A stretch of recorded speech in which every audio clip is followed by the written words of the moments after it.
Okay, hello friends. तो कल से थोड़ा अपना टाइमिंग चेंज होगा, जो आज मैं बताऊंगा आपको मैसेज के थ्रू। ओके। सो जैसे हम आज, इसीलिए आज वीडियो मतलब यूट्यूब वीडियो हम ले रहे हैं। So new chapter, that is 8 chapter हम स्टार्ट करेंगे, यूजफुल एंड हार्मफुल माइक्रोब्स। छोटा सा चैप्टर है जिसमें यूजफुल और हार्मफुल दोनों टाइप के जो माइक्रोब्स होते हैं, that is a micro organism, उसकी प्रॉपर्टीज़ और उसके फंक्शन दिए, ठीक है। बहुत ज़्यादा कोई हार्ड चैप्टर नहीं है और छोटा सा भी है, तो इजी आपको समझ जाएगा। वैसे हम ऑनलाइन ही लेंगे, लेकिन आज के लिए हम यूट्यूब पे डालें, ठीक है। नाउ तो हेडिंग दिया यूजफुल एंड हार्मफुल माइक्रोब। तो पहली बात ये कि माइक्रोब्स मतलब सिंपली माइक्रो ऑर्गेनिज्म। ओके। आता माइक्रो ऑर्गेनिज्म की डेफिनेशन कशी करू आपण?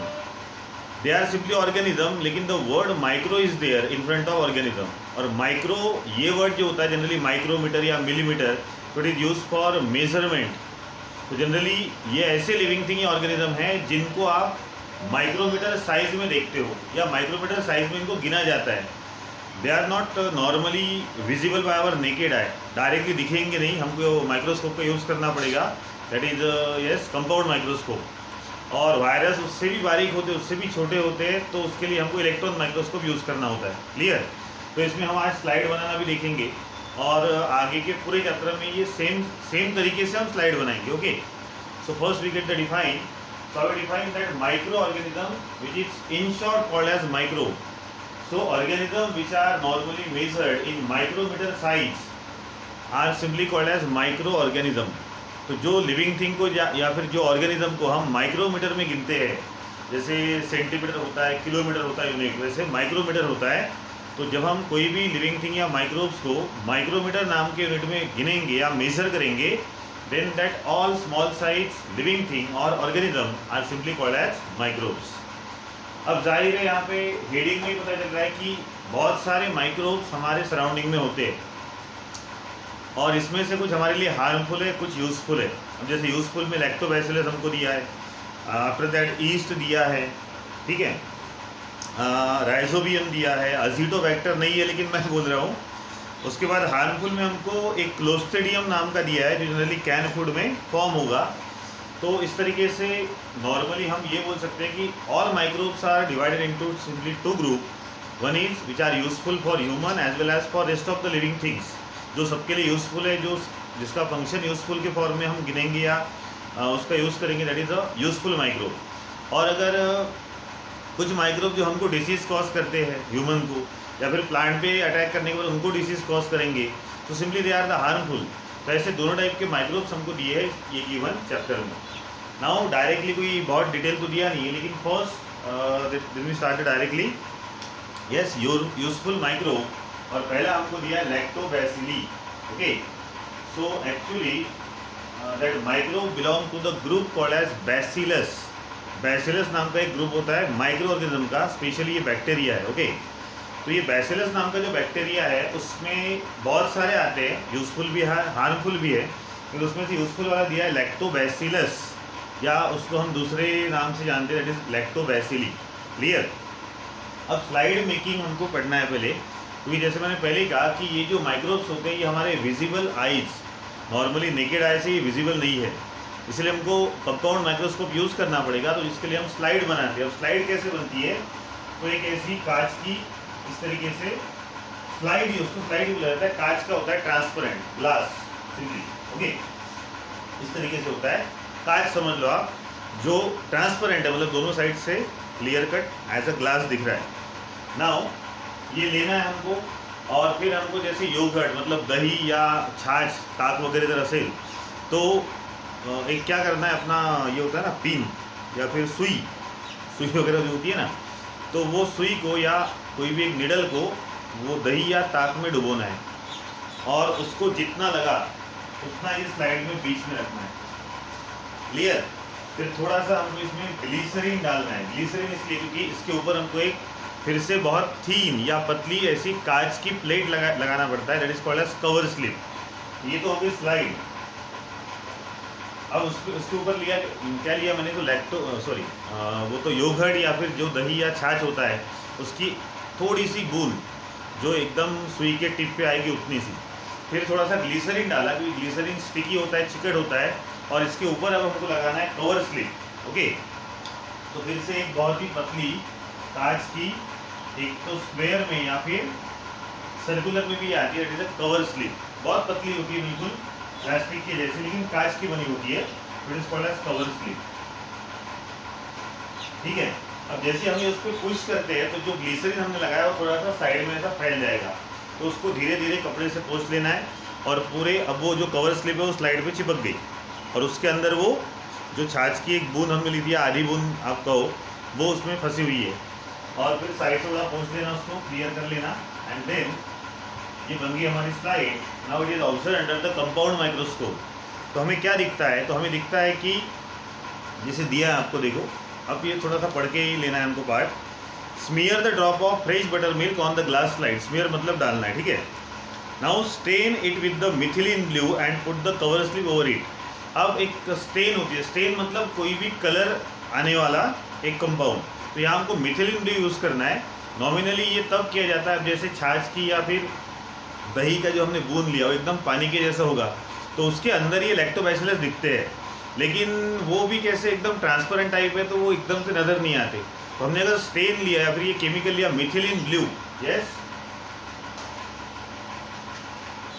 मिथिलीन ब्लू, नाम में ब्लू रखा है, लिखा है, इसका मतलब ये जो कवर स्लिप पे हमने ग्लिसरीन वगैरह डाला है, तो ग्लिसरीन की जगह आप मिथिलीन ब्लू भी डाल सकते हो, ठीक है, जिसके वजह से वो नीले कलर में वो आपको थोड़ा सा मूवमेंट करते हुए अपीयर होगा। तो जब हम ऑब्जर्व करेंगे अंडर कंपाउंड माइक्रोस्कोप, तो जो ट्रांसपेरेंट वाटर के जैसा दिखता है तो वो क्लियर नहीं दिखता ना, इसीलिए उसको उस पर ब्लू कलर आ जाएगा तो वो क्लियर दिखेगा। Now observe the smear under the 10x objective of compound microscope and then with the more powerful 60x objective. तो वो जो कंपाउंड माइक्रोस्कोप होता है उसमें एक आई लेंस होता है और एक ऑब्जेक्टिव होता है, दो ऐसे लेंस होते हैं। तो यहाँ पावर दिया है 10x मतलब उसकी जो साइज है उससे 10 गुना बड़ा, या फिर 60x मतलब जितना वो छोटा माइक्रोब होता है उससे 60 टाइम वो बड़ा दिखेगा। So did you notice the blue rod shape organism moving around. तो हम क्या देखेंगे, तो ब्लू कलर के रॉड शेप, ऐसे रॉड शेप ऑर्गेनिज्म होते हैं ब्लू कलर के, तो ब्लू है अपने पास तो उससे ले लेंगे इस तरीके से, ऐसे रॉड शेप ऑर्गेनिज्म तो स्लाइड पे आपको मूवमेंट करते हुए दिखेंगे, and they are nothing but the lactobacilli, that is the useful type of bacteria. So they are minute and rectangular in shape. तो जनरली ये बहुत बारीक होते हैं और रेक्टेंगुलर शेप में दिखे जा सकते हैं, इस तरीके से वो रॉड शेप या रेक्टेंगुलर शेप में आपको दिखेंगे। Clear. Now lactobacilli are anaerobic type of bacteria. अब जनरली आगे जैसे हम लिखेंगे, यहाँ लिखा हो मैंने कि वो मेन जो प्रोसेस कर रहे हैं फर्मेंटेशन। अब फर्मेंटेशन क्या होता है, तो जो जैसे आपको पता है milk, how the yoghurt is made from milk, दूध से दही जो बनता है, तो वो जो कॉमन प्रोसेस होती है that is called as fermentation. तो एनारोबिक रेस्पिरेशन का मतलब क्या, या फिर एनारोबिक बैक्टीरिया का मतलब क्या, तो जैसे हम रेस्पिरेशन जब करते हैं, जब हम सांस लेते हैं तो हमको ऑक्सीजन चाहिए। दुनिया में ऐसे भी कोई बैक्टीरिया है बहुत सारे जो रेस्पिरेशन तो करेंगे लेकिन without use of oxygen. So when respiration is carried out using without use of oxygen, there it is called as anaerobic respiration. जो ऑक्सीजन का यूज़ नहीं करेंगे वो रेस्पिरेशन को हम कहेंगे एनारोबिक रेस्पिरेशन, और जो बैक्टीरिया ये कैरी आउट करेंगे उनको कहा जाता है anaerobic type of bacteria. Clear. तो इसलिए कहा गया कि ये एनारोबिक टाइप ऑफ बैक्टीरिया है। अब ये करते क्या है, तो एक्चुअली ये यूजफुल कैसे, तो आपको सबको बताया योगर्ट, जिसको हम दही भी बोलते हैं, ओके, कर्ड भी आप बोल सकते हो। तो एक प्रोसेस दी है हाउ द योगर्ट और दैट दही इज मेड फ्रॉम मिल्क। अभी सबको बताया कि पहले दूध को थोड़ा सा गर्म किया जाएगा, जब वो थोड़ा सा कोमट रहेगा, मतलब थोड़ा बहुत ज़्यादा गर्म नहीं बहुत ज़्यादा ठंडा नहीं, तब उसमें हम थोड़ा सा दूसरा जो दही होता है या फिर छाछ होता है वो ऐड करते हैं।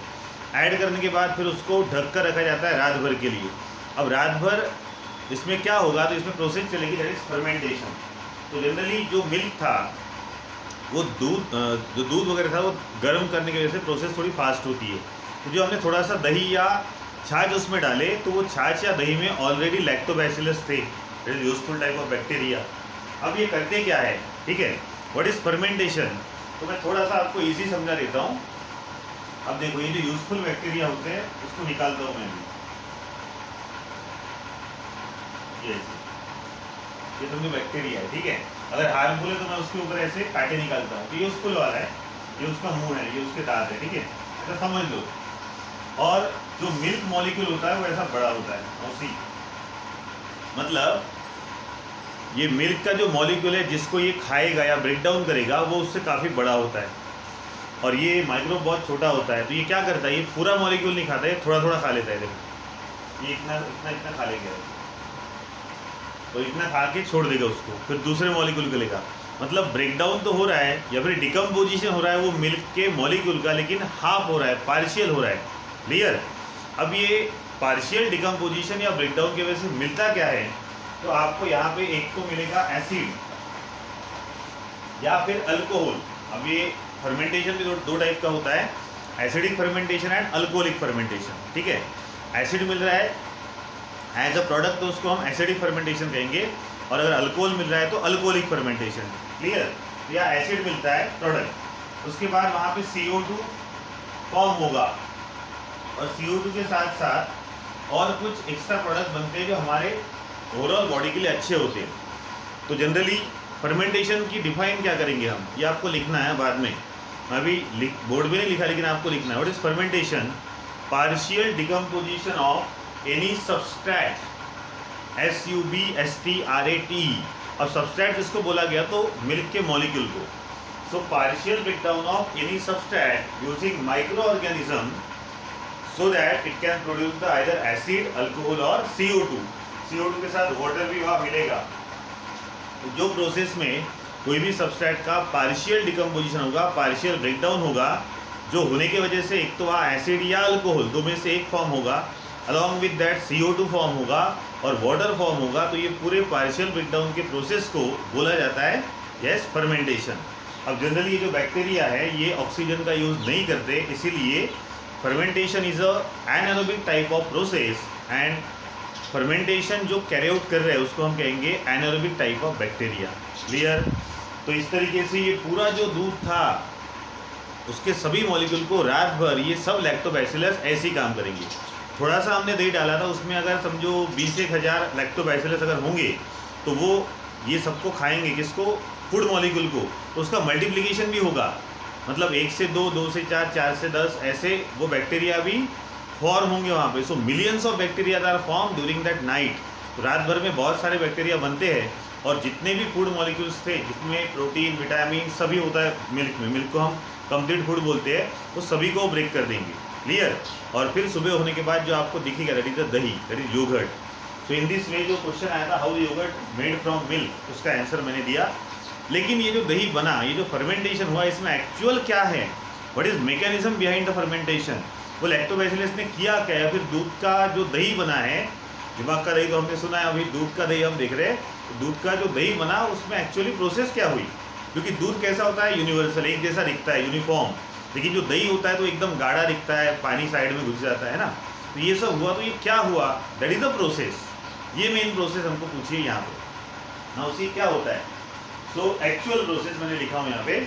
नाउ लैक्टोज, मिल्क में लैक्टोज नाम की शुगर होती है। Yes, milk contain the sugar called as lactose. अब ये शुगर को ये ब्रेक डाउन करता है कौन, लैक्टोबैसिली इनटू लैक्टिक एसिड। मतलब शुगर का ब्रेक डाउन या लैक्टोज का ब्रेक डाउन होगा लैक्टिक एसिड में। लैक्टिक नाम का एसिड मिला, या एसिड के वजह से उसको लैक्टोबैसिली बोला जाता है। ये जो एसिड मिला जिसकी वजह से वो एसिड को, आपको पता है एसिड बेस हो चुका है, सोर टेस्ट होता है, इसीलिए दही खट्टा लगता है। लेकिन एक्चुअली हुआ क्या, ये जो लैक्टोज का ब्रेकडाउन लैक्टिक एसिड में हुआ in absence of oxygen, that process is called as fermentation, जिसकी अभी अभी मैंने डिफाइन आपको बताई। लेकिन एक्चुअल क्या हुआ, तो देखो जब फर्मेंटेशन होता है, जब ये पार्शियल ब्रेकडाउन करता है वो सभी मिल्क मॉलिक्यूल को, तो pH of milk get decreases. Milk की जो पीएच वैल्यू होती है, एसिडिक वैल्यू होती है, वो कम हो जाती है। आप बोलेंगे सर एसिड बना तो भी कैसे कम हुई, तो एक्चुअली जो एसिड बना है वो वीक टाइप का एसिड है, लैक्टिक एसिड, इसीलिए पीएच वैल्यू स्ट्रॉन्ग बनता तो एसिडिक कंडीशन बढ़ जाती थी। तो ये थोड़ा बहुत वीक एसिड है जो हमारे पेट के लिए अच्छा होता है। आगे हम देखेंगे क्योंकि बहुत से क्वेश्चन इसमें पूछे जाएंगे। So due to fermentation or that conversion of lactose into lactic acid, pH value of milk decreases, और pH value कम होने की वजह से क्या हुआ, that caused the coagulation of milk protein। तो मिल्क में जैसे मैंने कहा कि बहुत सारे कंटेंट होते हैं, उसमें से एक होता है प्रोटीन। तो जितने भी टाइप के प्रोटीन होंगे मिल्क में वो सब कोएगुलेट होंगे, मतलब एक साथ आके एक दूसरे को चिपक जाएंगे। कोएगुलेशन मतलब मिक्सिंग हो जाना। तो ये जो कोएगुलेशन होता है प्रोटीन का, जिसकी वजह से होगा क्या आगे, तो milk protein is separate from the other part. अब वो दूध में जो पानी वाटर वगैरह था वो अलग हो जाएगा। उसके बाद ये जो मिल्क प्रोटीन कोएगुलेट हुए तो ये प्रोटीन के साथ थोड़ा बहुत जो कार्बोहाइड्रेट विटामिन प्रोटीन होता है वो भी इसके साथ चिपक जाता है, इसलिए वो गाढ़ा बन जाता है दही। वो जो दही है एक्चुअली वो है मेन अमाउंट में मिल्क प्रोटीन, थोड़ा बहुत कार्बोहाइड्रेट फैट प्रोटीन भी उसमें होता है, और बाकी जो कंटेंट होते हैं वो सब सेपरेट हो जाते हैं। तो जो पानी आपको दिखता है दही में तो वाटर सेपरेट हो गया, और जो CO2 आप बनाता है वो उड़ जाता है, क्योंकि CO2 गैस होता है, तो CO2 गैस होने की वजह से उड़ जाता है। तो एकदम से नया नया दही है। अब नया दही मतलब एक ही रात में जो बना है वो, इसी दही को आप 3-4 दिन रखो तो वो फ्रोथलप हो जाएगा, उसमें फेस आता है, बबल्स बहुत ज़्यादा दिखते हैं। वो भी एक क्वेश्चन हम आगे लेंगे, ठीक है, ऑनलाइन क्लास में लेंगे कल। आज तो समझो ये प्रोसेस ही हो जाएगी। तो इस तरीके से क्या हुआ, तो फर्मेंटेशन की वजह से मिल्क की pH वैल्यू डिक्रीज हुई, जिसकी वजह से मिल्क प्रोटीन का कोएगुलेशन हुआ। वो प्रोटीन ने बाकी सबको साथ में ले लिया और बाकी वाटर वगैरह को सेपरेट डाल दिया। सो इस तरीके से वो दही बन जाता है। अब जो दही या योगर्ट की लो pH होती है, it can useful for destroy the harmful bacteria. अब वो मिल्क में अगर कुछ हार्मफुल बैक्टीरिया होंगे तो ये लो pH मतलब एसिडिक कंडीशन थोड़ी कम होने की वजह से उसके सभी हार्मफुल बैक्टीरिया मर जाएंगे, और इस तरीके से वो दही बन जाएगा। और आपको पता है डॉक्टर हमको दही खाने के लिए बोलते हैं अगर कोई पेट में गड़बड़ है तो, क्योंकि हमारे पेट में भी बहुत सारे हार्मफुल बैक्टीरिया होते हैं, और जब हम दही खाते हैं तो ये जो दही में लैक्टोबैसिलस होते हैं, जिसकी वजह से हमारे स्टमक में भी एसिड तो फॉर्म होता है, लेकिन ये एक्स्ट्रा वाला वीक एसिड है, नेचुरल एसिड है, जो हमारे स्टमक की भी pH वैल्यू लो करता है, and that is useful to kill the harmful bacteria in our stomach. इसीलिए एसिडिटी हो या फिर जो इंडाइजेशन होता है उस पर डॉक्टर दही या फिर कोई एसिडिक कंडीशन, एसिडिक चीज़ खाने के लिए बोलते हैं। क्लियर?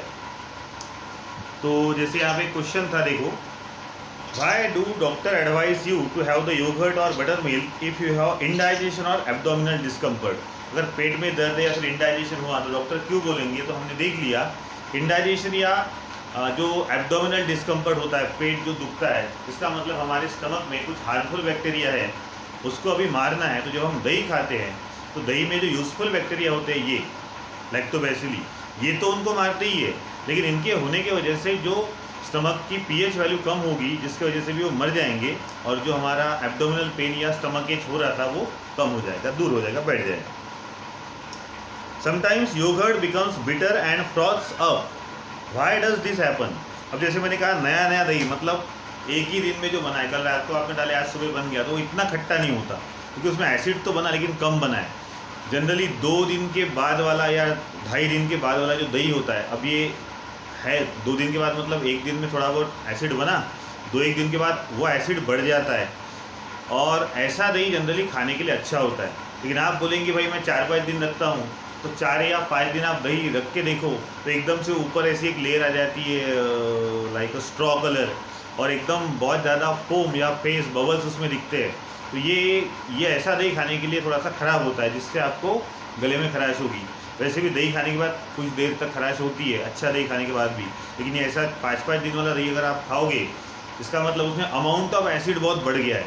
रोज़ थोड़ा थोड़ा बन रहा है तो 5 दिन में कितना बना होगा, तो ये बहुत ज़्यादा एसिड बन रहा है, तो बहुत ज़्यादा क्या बनेगा, ये CO2। हाँ, तो वो CO2 उसमें ट्रैप होता है, तो वो जो बबल्स होते हैं वो CO2 के होते हैं, और CO2 हमारे लिए हार्मफुल है, इसीलिए वो लार्ज अमाउंट ऑफ एसिड और लार्ज अमाउंट ऑफ CO2 की वजह से वो दही फ्रॉथ्स अप हो जाता है, और इसीलिए जनरली ऐसा दही खाना थोड़ा सा सेहत के लिए डेंजरस हो सकता है। Now which different milk products are obtain at home by fermentation of cream from milk. अब आपके घर में फर्मेंटेशन से क्या क्या बनता है, तो ये सबको पता है, इडली डोसा ढोकला वगैरह सब हम बनाते हैं, उसमें भी मम्मी वो सब चीज़ें करती है, कुछ तो भी खट्टा उसमें ऐड करती है, लाइक दही या फिर और कुछ होगा, तो उसमें भी एक कॉमन प्रोसेस चलेगी, दैट इज यस फर्मेंटेशन, और उसमें भी लैक्टोबैसिली यूज़ होंगे। अब रहा नेक्स्ट टॉपिक, एक प्रोबायोटिक नाम का योगर्ट है, बहुत इंपॉर्टेंट टॉपिक है, नया टॉपिक आपको दिया है, तो ये हम कल लेंगे as it is online class में। जो टाइमिंग चेंज होने वाला है वो आपको मैसेज में आज भेज दूंगा, ठीक है। So that is about the today's class, और न्यू चैप्टर हमने स्टार्ट किया है यूजफुल एंड हार्मफुल माइक्रोब, जिसमें आज हमने स्लाइड मेकिंग देखा, और एक्चुअली जो मिल्क से योगर्ट बनने की प्रोसेस है उसमें होता क्या है वो आज हमने देखा। क्लियर? नाउ नेक्स्ट टॉपिक कल।